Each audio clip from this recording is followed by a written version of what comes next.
खबर पूरे संथाल परगना से है। संसाधन के अभाव से शिक्षा से वंचित हो रहे हैं गरीब बच्चे। आकांक्षी जिले के शिक्षा सूचकांक में बदलाव कायम करने के बाद भी गोड्डा में कोरोना काल में ऑनलाइन शिक्षा की स्थिति अच्छी नहीं है। राज्य सरकार यहां डिजी7 ऐप के माध्यम से ज्ञानोदय मॉडल का बढ़िया पाठ्यक्रम की सामग्री बच्चों के बीच परोस रही है, लेकिन इसमें संसाधनों की कमी आ रही है। कहीं मोबाइल नेटवर्क की समस्या है तो कहीं बिजली की। वहीं 75% अभिभावक के पास एंड्रॉयड मोबाइल नहीं है। इस कारण ऑनलाइन शिक्षा में परेशानी हो रही है। वहीं कई ऐसे अभिभावक हैं जो हर माह 300 रुपये बच्चों की पढ़ाई के लिए मोबाइल में डेटा भराने के सक्षम नहीं है। यहाँ सरकार के स्तर से गरीब बच्चों के लिए कोई सुविधा नहीं है, न तो कभी फ्री वाईफाई की सुविधा है और न ही सरकार ने गरीब बच्चों की पढ़ाई के लिए उन्हें टैब और स्मार्टफोन ही मुहैया कराया है। कृषि विधेयक को वापस लेने की मांग पर झामुमो का धरना। केंद्र द्वारा पारित कृषि विधेयक के विरोध में झामुमो केंद्रीय समिति के निर्देश पर पार्टी की जिला इकाई ने जिला मुख्यालय स्थित शहीद स्मारक स्तंभ पर 1 दिवसीय धरना दिया। तत्पश्चात झामुमो की प्रतिनिधि मंडल ने मांगों से संबंधित राज्यपाल के नाम ज्ञापन उपायुक्त को सौंपा। इससे पहले शहीद स्तंभ में धरना कार्यक्रम के दौरान वक्ताओं ने केंद्र सरकार पर जोरदार हमला बोला। वक्ताओं ने कहा कि कृषि के क्षेत्र में कारपोरेट घरानों को जमाखोरी करने के लिए मोदी सरकार ने कृषि सुधार बिल पास कराया है। कहा कि लोकसभा और राज्यसभा में बिल पर चर्चा के दौरान विपक्ष की ओर से कड़ा प्रतिवाद किया गया, लेकिन संख्या बल के आधार पर लोकतंत्र का माहौल उठाया गया। बिहार में होने वाले चुनाव को लेकर देवघर प्रशासन अलर्ट। बिहार में 3 चरणों में चुनाव की घोषणा के बाद देवघर जिला प्रशासन भी अलर्ट हो गई है। देवघर का सीमा बिहार के जमुई और बांका जिला से सटा हुआ है। समाहरणालय उपायुक्त कमलेश्वर प्रसाद सिंह अधिकारियों के साथ विधि व्यवस्था व सुरक्षा व्यवस्था को लेकर समीक्षा बैठक की। इस दौरान सभी सीमावर्ती इलाकों की सुरक्षा व्यवस्था को और भी मजबूत करने को लेकर अधिकारियों को दिशा निर्देश दिया। बिहार चुनाव में कानूनी व्यवस्था के सहयोग के लिए सघन छापेमारी अभियान के साथ चिन्हित चेक पोस्टों पर 3 पालियों में अधिकारियों व पुलिस जवानों की प्रतिनियुक्ति करने का निर्देश दिया गया। खबर गोड्डा डीसी कार्यालय से है। ग्रामीण विकास ट्रस्ट कृषि विज्ञान केंद्र के सभागार में बड़ौना ग्राम की प्रगतिशील महिलाओं के साथ राष्ट्रपति महात्मा गांधी के 150वीं जयंती के उपलक्ष्य में कृषि गरीब उन्मूलन, महिला सशक्तिकरण तथा स्वच्छता संबंधी कार्यक्रम आयोजित किया गया। ग्रामीण विकास ट्रस्ट कृषि विज्ञान केंद्र गोड्डा के सभागार में महिलाओं का प्रशिक्षण कार्यक्रम चल रहा है। प्रशिक्षण का विषय एप्लिक की सिलाई है। खबर गोड्डा डीसी कार्यालय से ही है। वीडियो कॉन्फ्रेंसिंग के माध्यम से जिला जल एवं स्वच्छता समिति की समीक्षात्मक बैठक आयोजित की गई। बैठक में संबंधित पदाधिकारियों को आवश्यक दिशा निर्देश दिया गया। पर गोड्डा डीसी कार्यालय से है। जनता दरबार में जिले के 64 लोगों ने आकर समस्याओं को लेकर आवेदन समर्पित किया। सभी की शिकायतों को बारी बारी से सुना गया और संबंधित अधिकारियों को शिकायतों के निष्पादन हेतु आवश्यक निर्देश दिए गए। प्रत्येक सप्ताह मंगलवार और गुरुवार को जनता दरबार का आयोजन किया जाता है। गोड्डा सांसद डॉक्टर निशिकांत दुबे ने ट्वीट हैंडल के माध्यम से बताया कि इनकम टैक्स एजेंसी के सूत्रों के अनुसार अमित अग्रवाल के फोन का लोकेशन व झारखंड के एक बड़े नेता के फोन का लोकेशन पिछले कुछ महीने से लगभग एक ही जगह पाया गया। मुख्यमंत्री जी से आग्रह है कि आपको यह भी अपने पुलिस से जांच कराना चाहिए ताकि जनता को इस राजनेता की हकीकत का पता चले। 100% निबंध पर दिया जोर। खबर है पाकुड़ से।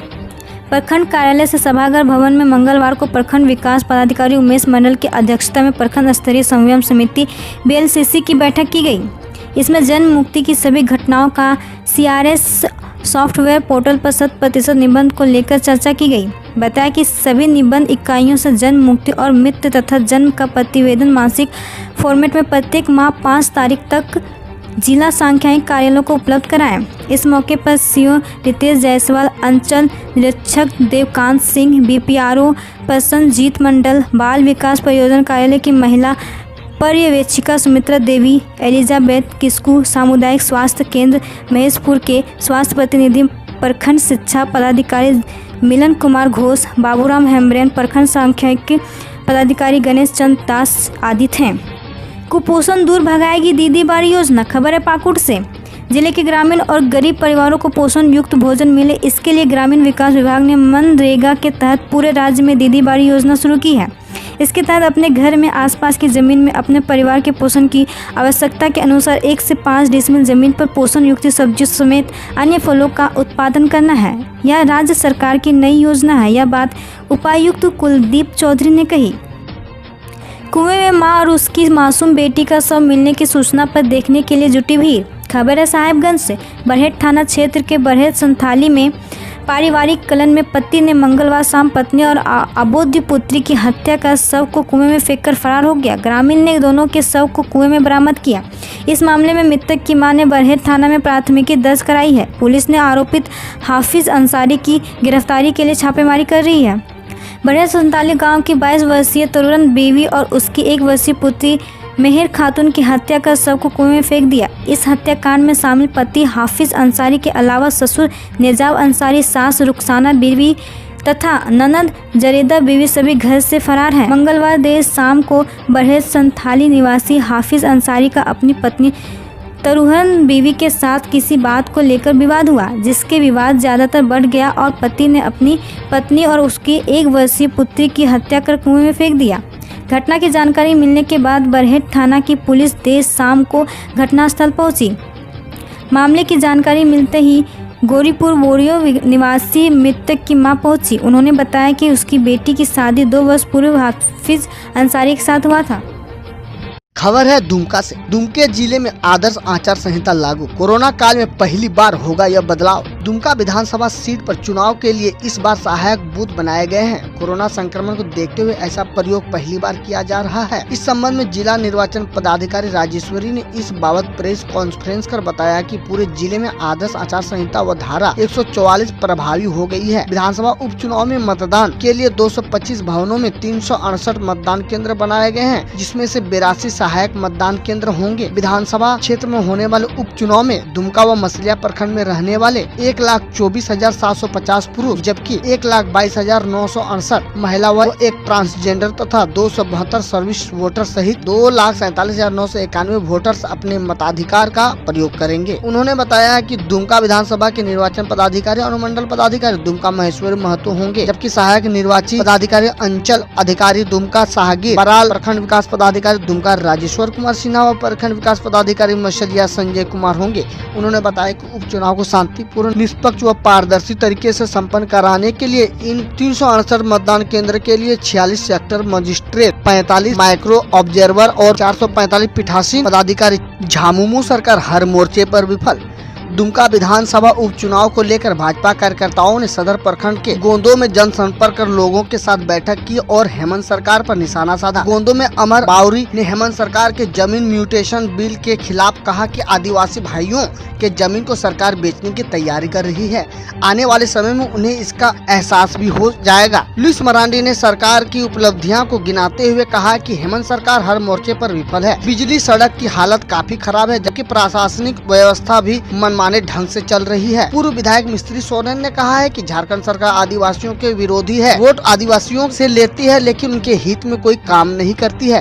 प्रदेश के उपाध्यक्ष दुमका विधानसभा उपचुनाव प्रभारी विनोद मिश्रा ने कार्यकर्ताओं को कहा कि चुनाव आयोग द्वारा चुनाव के तारीख की घोषणा कर दी गई, इसलिए अभी से चुनाव की तैयारी में लग जाएं। बूथ जीतेंगे चुनाव जीतेंगे का मंत्र दिया। खबर है जामताड़ा से। सामाजिक जीवन में नारी हो रही है सशक्त। पंचायत सचिवालय दुधानी मंगलवार को ग्राम संगठन के संकुल संगठन महिलाओं के लिए सेमिनार का आयोजन किया गया। महिलाओं को संबोधित करते हुए मुखिया चंद्र मोहन दास ने कहा कि सभी ग्रुप की महिलाएं आजीविका मिशन के तहत सकारात्मक रूप से कार्य करें, अपने हुनर को नई दिशा देने के लिए सरकारी जन कल्याणकारी योजनाओं से जुड़े, आर्थिक स्वावलंबी बनने के लिए राज्य की कई महिलाओं ने प्रशिक्षण प्राप्त कर रोजगार का सृजन किया। यह महिला सशक्तिकरण की दिशा में नया आयाम है। दिशोम मांझी बाबा बालेश्वर हेम्ब्रम ने कहा कि आज हर क्षेत्र में महिला आगे बढ़ने का काम कर रही है। सामाजिक जीवन में नारी शक्ति सशक्त हो रही है। खबर बताया जा रहा है कि जामताड़ा के नारायणपुर से है। चंपापुर विद्यालय के बच्चों को शीघ्र मिलेगा चावल व राशि। नारायणपुर प्रखंड के उत्क्रमित मध्य विद्यालय चंपापुर के विद्यार्थियों को मध्याह्न भोजन मद की